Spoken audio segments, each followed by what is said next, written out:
Vaidya Sonal. I'm an Ayurvedic physician and I have been practicing for the last 12 years. मेरे पास patient कई बार ये complain लेकर आते हैं, हम कुछ भी खा लेते हैं, कुछ भी कर लेते हैं, लेकिन हमारा वजन ही नहीं बढ़ता है। हम इतने सालों में इतने उपाय कर चुके हैं, लेकिन हमारा वजन 1 किलो भी नहीं बढ़ा। तो हम ऐसा क्या करें? तो आज के इस वीडियो में ये उन्हीं लोगों के लिए है जो अपने वजन को बढ़ाना चाहते हैं। देखिए, आयुर्वेद में एक रोग का वर्णन आया है जिसे कार्श्य रोग कहा गया है। तो आज हम इसी रोग के निदान, लक्षण और चिकित्सा, यानी कि क्या इसके कारण है होने के, क्या इसके सिम्टम्स होते हैं और क्या इसका ट्रीटमेंट आयुर्वेद में बताया गया है, उसको डिटेल में जानेंगे। तो चैनल को सब्सक्राइब नहीं किया तो जरूर कर लें। आइए स्टार्ट कर लेते हैं आज का ये वीडियो। देखिए, जो कार्श्य रोग होता है ये कुपोषण जन्य व्याधि होती है, यानी कि माल न्यूट्रिशन से होने वाली। कई ऐसे कारण होते हैं अलग अलग जिनकी वजह से शरीर को पोषण अगर नहीं मिल पा रहा है तो रस धातु उचित प्रमाण में हमारे शरीर में नहीं बनती है, जिसकी वजह से वो शरीर को पोषित या नरिश नहीं कर पाती और आगे वाली धातुओं का भी पोषण नहीं हो पाता है, जिसकी वजह से शरीर का वजन बढ़ नहीं पाता है और कार्श्य रोग की उत्पत्ति हो जाती है। आयुर्वेद में कहा गया है कि इसका मुख्य कारण होता है रस व श्रोतस की दूष्टि होना। अब रस व श्रोतस की दूष्टि के कारण क्या है? देखिए, इसके 3 मेन कारण होते हैं। जब व्यक्ति शीतल, गुरु और स्निग्ध आहार का सेवन ज्यादा करता है, या मात्रा से अधिक भोजन करता है, या फिर अधिक चिंतन करता है, जिसकी वजह से रस व श्रोतस की दूष्टि होती है। यह श्रोतस जब दूषित हो जाता है तो इसके क्या लक्षण व्यक्ति में दिखाई देते हैं वो जान लेते हैं। देखिए, रस व श्रोतस की दूष्टि होने के बाद मनुष्य को भूख लगना बंद हो जाती है, उसे भूख नहीं लगती है, उसके मुख में विरसता रहती है, मतलब कितना भी स्वादिष्ट उसको भोजन करा दें उसको उसमें कोई स्वाद नहीं आता है। इसके साथ ही साथ उसका वजन तो कम होता है, लेकिन उसको अपने शरीर में एक भारीपन फील होता है। बॉडी एक यानी अंगमर्द रहने लगता है, आंखों के सामने कई बार उसको अंधेरा दिखाई देता है, तंद्रा रहती है। इसके साथ ही साथ उसमें कई बार फीवर मिल सकता है या फिर पांडु यानी कि खून की कमी भी मिल सकती है। तो ये सारे लक्षण होते हैं रस व श्रोतस की दूष्टि के। तो जान लेते हैं कि क्या इसके बारे में हमें आयुर्वेद में क्या बताया गया है, इस रोग के बारे में क्या इसके निदान बताए गए हैं और हमें करना क्या है इस रोग के होने के बाद। देखिए, जो ये व्याधि है, आधुनिक चिकित्सा विज्ञान में कहा गया है कि जब व्यक्ति असंतुलित आहार का सेवन करता है तो उसे ये रोग हो जाता है।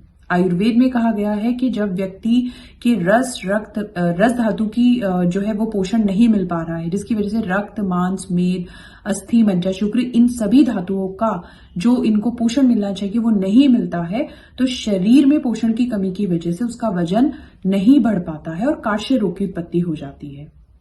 आधुनिक में कहा है कि जितनी कैलोरीज लेने की जरूरत होती है व्यक्ति उतनी कैलोरीज नहीं लेता है, जिसकी वजह से उसका वजन नहीं बढ़ पाता है। इसके साथ ही साथ देखिए, एक बैलेंस डाइट लेना तो बहुत जरूरी है, जिसमें carbohydrate, protein, fat, minerals, vitamin, इनका जितना एक दिन में हमें जितना अमाउंट लेना चाहिए वो होना बहुत जरूरी है, क्योंकि अगर वो नहीं होगा तो धीरे धीरे न्यूट्रिशन की कमी हो जाएगी, जिसकी वजह से ये रोग हो सकता है। तो इसमें आपको देखिए, इसमें ये बताया गया है कि अब इसमें करना क्या है, क्या इसके निदान है, किस वजह से। सबसे पहले हम जानते हैं कि किस वजह से ये रोग होता है। तो आयुर्वेद में इसके क्या कारण बताए हैं। देखिए, जब कार्श्य रोग होता है तो मनुष्य के जो व्यक्ति होता है उसके आर्टरीज और वेन्स बाहर से दिखने लग जाती हैं, उसका शरीर सूखने लगता है, वो बहुत दुबला पतला हो जाता है। इसके साथ ही साथ व्यक्ति में बहुत ही ज्यादा वो टायर्ड फील करता है, थका थका रहने लग जाता है, किसी काम में उसका मन नहीं लगता, उसके अंदर एनर्जी ही नहीं होती है। तो ये सारे जो कारण है वो कार्श्य रोग की वजह से होते हैं। तो क्या ऐसा करता है जिसकी वजह से कार्श्य रोग होता है, वो कारण, वो कॉजेटिव फैक्टर्स जानने बहुत जरूरी है, क्योंकि देखिए आयुर्वेद की जो चिकित्सा है वो कारण पे बेस्ड होती है, यानी कि जब तक कारण का ना पता लगे तब तक आयुर्वेदिक चिकित्सा स्टार्ट ही नहीं होती है, क्योंकि ये सिम्टोमैटिक ट्रीटमेंट नहीं है। इसीलिए आयुर्वेद जो डिजीज को ट्रीट करता है, जो चिकित्सा होती है, वो जड़ से उस रोग को खत्म करता है। कारण जानने के बाद सबसे पहले हमें उस कारण पर उसको ध्यान करके उसको दूर करना है, और उसके बाद अगर हम मेडिसिन लेंगे तो हमें रिजल्ट बहुत जल्दी और बहुत अच्छे मिलेंगे। तो इस व्याधि के निदान है कि जो व्यक्ति नपातुला खाना खाता है या फिर जरूरत से ज्यादा रूक्ष ड्राई ज्यादा फूड लेता है, इसके अलावा जो वातज प्रकृति वाले होते हैं उनमें ये रोग होता है, व्यक्ति कषाय रस का ज्यादा सेवन करता है, अधिक परिश्रम करता है, फिजिकल एक्सर्शन बहुत ज्यादा है, मेंटल एक्सर्शन बहुत ज्यादा है, इसके साथ ही साथ फास्ट बहुत करता है ना। इसके साथ जो व्यक्ति बहुत ज्यादा सोचते हैं, ओवर थिंकिंग वाले जो व्यक्ति होते हैं उनमें ये रोग बहुत ज्यादा होता है। व्यक्ति अध्ययन ज्यादा करता है, पढ़ाई ज्यादा करता है, वृद्धावस्था में ये रोग होने के चांसेस ज्यादा होते हैं। इसके साथ ही साथ ये जेनेटिक भी हो सकता है, यानी अगर पेरेंट दुबले पतले रहे हैं तो बच्चे भी होने के चांसेस ज्यादा होते हैं, या फिर कोई रोग ग्रसित हो, किसी बीमारी से अगर रोगी पीड़ित है तो उस वजह से भी काश्य रोग हो सकता है। तो ये सभी निदान जो है आयुर्वेद में काश्य रोग के बताए गए हैं। तो अब करना क्या है, देखिए जब इन निदानों का सेवन होता है तो शरीर पोषित नहीं होगा और काश्य रोग की उत्पत्ति होगी। तो आयुर्वेद में कहा गया है कि इस रोग के होने के बाद आपको ये ध्यान करना है कि सबसे पहले जानना बहुत जरूरी है कि काश्य रोग हुआ किस वजह से है। तो ये दो तरह से हो सकता है, पहला होता है स्वतंत्र रूप से और दूसरा होता है किसी भी बीमारी के उपद्रव यानी कॉम्प्लिकेशन के रूप में। अगर ये किसी बीमारी के कॉम्प्लिकेशन के रूप में हुआ है तो जैसे ही उस बीमारी का ट्रीटमेंट स्टार्ट होगा तो जो वेट लॉस हुआ है वो धीरे धीरे अपने आप ही ठीक हो जाएगा।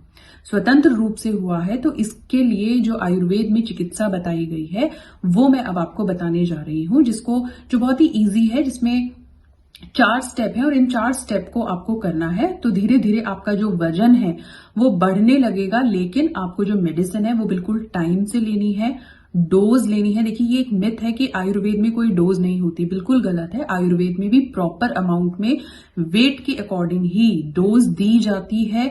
प्रॉपर अमाउंट में अगर आप डोज लेंगे, टाइम से अगर आप लेंगे तो आपको रिजल्ट भी उतने जल्दी और उतने अच्छे मिलेंगे। तो इसीलिए जो मैं आपको 4 स्टेप बता रही हूं आप इनको फॉलो कीजिए तो आपका वेट बहुत जल्दी बढ़ेगा और बहुत ही आपको अच्छे रिजल्ट भी देखने के लिए मिलेंगे। तो देखिए इसमें सबसे पहले जो आपको करना है, आपको लेना है शतावरी चूर्ण 2 ग्राम और प्रवाल पंचामृत 250 मिलीग्राम। ये एक डोज मैं आपको बता रही हूं।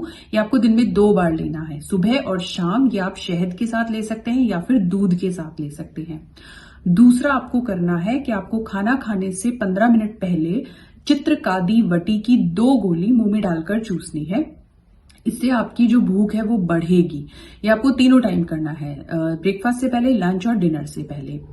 तीसरा स्टेप आपको करना है, खाना खाने के बाद आपको द्राक्षारिष्ट का सेवन करना है 20 ml। इसमें इतना ही आप पानी मिलाकर इसको पिएंगे 2 टाइम, सुबह और शाम, मतलब लंच के बाद और डिनर के बाद। चौथा स्टेप आपको करना है, रात में सोते टाइम आप च्यवनप्राश का सेवन करेंगे गाय के दूध के साथ। तो ये 4 स्टेप आपको अपने एज अ ट्रीटमेंट इसमें करना है। तो आपका वजन बहुत ही जल्दी बढ़ेगा और बहुत ही ज्यादा आपको अच्छे रिजल्ट भी मिलेंगे।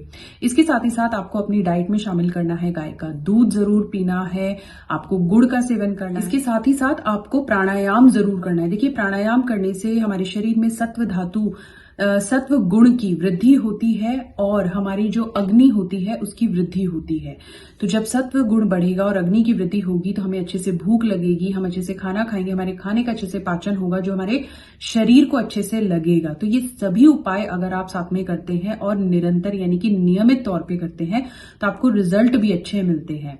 तो मुझे उम्मीद है कि इस वीडियो में मेरी बताई हुई इन्फॉर्मेशन आपके लिए बहुत ही हेल्पफुल होगी और आपको बहुत अच्छे रिजल्ट भी देगी। तो अगर वीडियो पसंद आई हो तो लाइक और शेयर जरूर करें और चैनल को सब्सक्राइब नहीं किया तो जरूर कर लें। मिलते हैं नेक्स्ट वीडियो में। Thank you so much.